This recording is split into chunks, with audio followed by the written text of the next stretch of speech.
ആത്മഹത്യ ചെയ്യുന്നവനേക്കാൾ അവൻ്റെ ഇടയിൽ ജീവിക്കുന്ന അല്ലെങ്കിൽ അവനെ കണ്ടുകൊണ്ട് ജീവിച്ച ആളുകളാണ് തെറ്റുകാർ എന്നുള്ളതിനെക്കുറിച്ച് ഇന്നലെ പറഞ്ഞിരുന്നു. അതുപോലെ തന്നെ മറ്റൊരു കാര്യമാണ്, വിഷമിക്കുന്ന ആളുകൾ, ഡിപ്രഷനിലുള്ള ആളുകൾ, ചെറിയ എന്തെങ്കിലും പറയുമ്പോൾ എല്ലാവരും ഒരുപോലെ ആയിരിക്കില്ല. ചിലർക്ക് പെട്ടെന്ന് അത് വേദനിക്കും. വളരെ സെൻസിറ്റീവായിട്ടുള്ള ആളുകളുണ്ടാവും.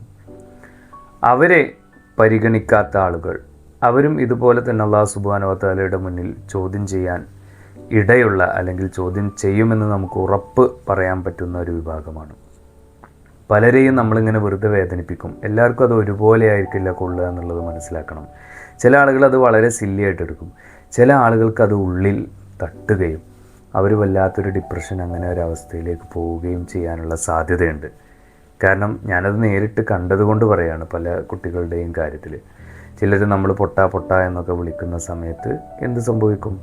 അവർ പിന്നെ ആ ഒരു അവസ്ഥയിൽ നിന്ന്, അല്ലെങ്കിൽ ഞാൻ ഒരു പൊട്ടനാണ് എന്നുള്ള ഒരു അവസ്ഥയിലേക്ക് മാറുകയും പിന്നെ ഒരിക്കലും അതിൽ നിന്ന് മാറാൻ കഴിയാത്ത, തിരിച്ചു വരാൻ കഴിയാത്ത ഒരവസ്ഥയിലേക്ക് പെട്ടുപോവുകയും ചെയ്യും.